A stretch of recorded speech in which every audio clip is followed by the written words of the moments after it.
Hola, ¿qué tal? Mi nombre es Fermín Reigadas, soy cofundador de Cántaro Azul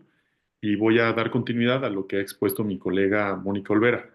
El marco normativo institucional del agua en México tiene su origen en la década de los noventas. Aquí hay dos elementos que son muy importantes de hacer visibles. Por un lado, pues es el auge del periodo neoliberal, es decir, el periodo en el que se cree que para lograr un desarrollo en el país es importante que esto sea regido por el mercado y que se reduzca la participación de las entidades públicas al mínimo indispensable.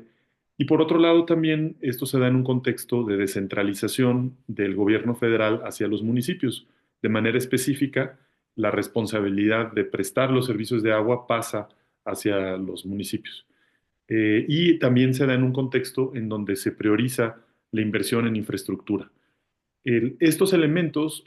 nos han llevado 30 años después a una crisis muy profunda y muy extensa, donde vemos que las relaciones que tenemos con el agua son relaciones de problemas en el que las actividades humanas generan problemáticas hacia otras personas y también hacia los ecosistemas, y por otro lado, la contaminación del agua, la escasez, una administración desigual del agua, pues nos genera también problemas a la salud, al bienestar y al desarrollo de las poblaciones. Eh, es, en este contexto, pues hace sentido enfocarnos en dos elementos que han creado esta crisis. Por un lado, la administración del agua y por otro lado, la prestación de los servicios.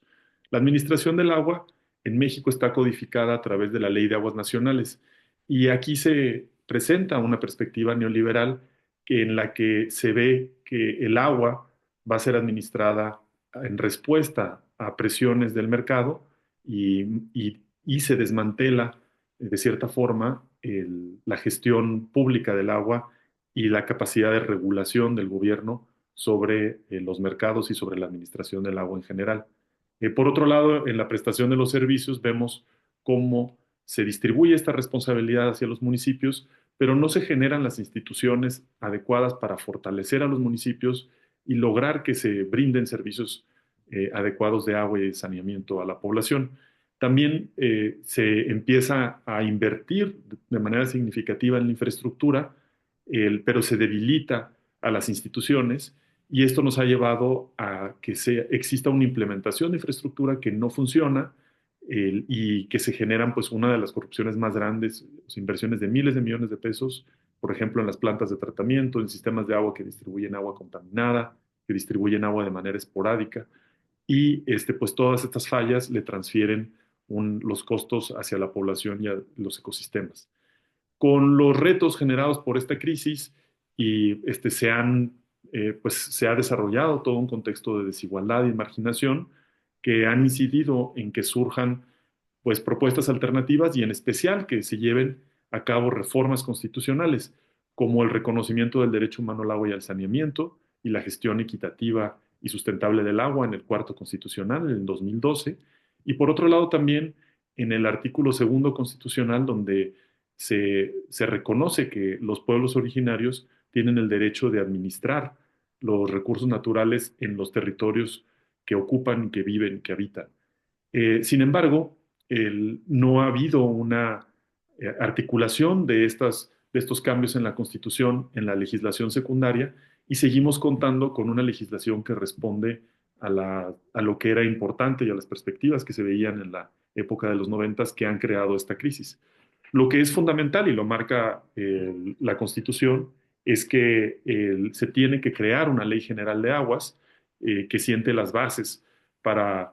el cumplimiento del derecho humano al agua y al saneamiento y también que esta ley general de aguas pues permita una transformación del modelo de gestión, de que pasemos de un modelo fracasado a la construcción de un nuevo modelo. Los puntos fundamentales para esto pues tienen que ver con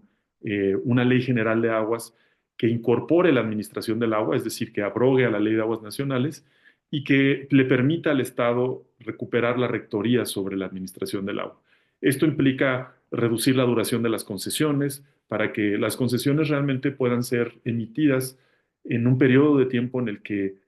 sabemos que cómo puede funcionar el ciclo del agua. Ahorita con el cambio climático y muchas otras modificaciones en el territorio, pues no podemos emitir concesiones que duren 20 o 30 años cuando no sabemos cómo se va a comportar este ciclo de agua con el tiempo. Además, las concesiones son instrumentos que una vez otorgadas es muy difícil, aunque exista un incumplimiento, es muy difícil revocarlas. Entonces tiene más sentido tener concesiones un poco más cortas, aunque su renovación sea automática o se realice un ajuste solamente por los cambios en los flujos del agua. Y entonces en ese sentido, pues las y los concesionarios tendrán un incentivo mayor de cumplimiento de sus obligaciones. También es fundamental limitar las transmisiones de agua, porque ahora en la Ley de Aguas Nacionales se permiten las transmisiones sin que exista realmente una rectoría del Estado sobre qué hacer con una concesión que fue emitida a una entidad y que después debería regresar a la administración del Estado y después poder ser habilitada para alguna otra entidad. Y las transmisiones deberían quedar limitadas solamente para casos de sucesión, de una, digamos, de una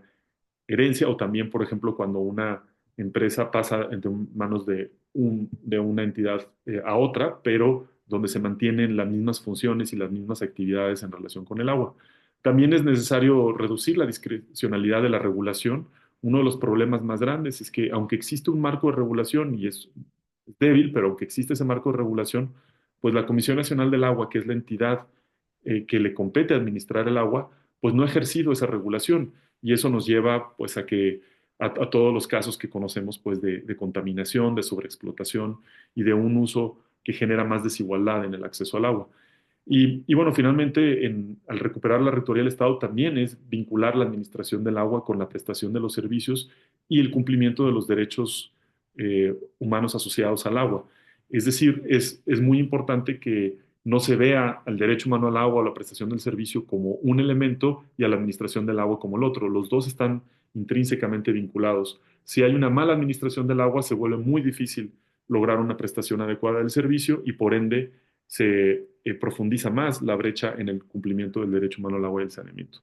Además de esto, en la regulación también es fundamental reconocer a la gestión comunitaria del agua, que en México, pues a través de estos comités, patronatos, sistemas de agua se brindan servicios a más de 20 millones de personas, entre 20 y 30 millones de personas en el país. Sin embargo, no están reconocidos en la legislación y eso hace que no puedan acceder a recursos y que también no existan políticas públicas que fortalezcan sus capacidades. Otro elemento importante es lograr la regulación de los derechos de los pueblos originarios sobre la administración del agua en sus territorios. Esto es algo que no es suficiente con que quede reconocido en la Constitución, sino que se necesita elaborar también en la Ley General de Aguas. Y otro elemento muy importante también es normar y fomentar la participación efectiva de la ciudadanía, las comunidades y los pueblos originarios en la toma de decisiones, tanto en la administración del agua como en la prestación de los servicios. Además de la Ley General de Aguas, pues también es muy importante lograr una transformación de las instituciones y estas instituciones, pues la manera en la que surjan las propuestas y las soluciones no será a partir del modelo que ya existe, sino que se necesita ir y buscar en la resistencia y en la frontera del sistema cuáles han sido las buenas prácticas y las alternativas que han emergido, sistematizarlas y a partir de estas experiencias, pues crear nuevas políticas públicas que logren ese cambio en las instituciones para que puedan tener entonces los resultados que buscamos hacia el cumplimiento de los derechos asociados al agua, los objetivos de desarrollo sostenible y en general lograr pues mayor bienestar, salud y protección o sea, de las personas y también de los ecosistemas. Si gustan informarse más sobre este tema, les invito a leer dos artículos que fueron publicados por la Jornada Ecológica en el 2024. Uno se llama La inaplazable defensa comunitaria del agua y el otro Agua para pocos, costos para todos. Muchas gracias y continuamos con otras presentaciones sobre estos temas tan interesantes.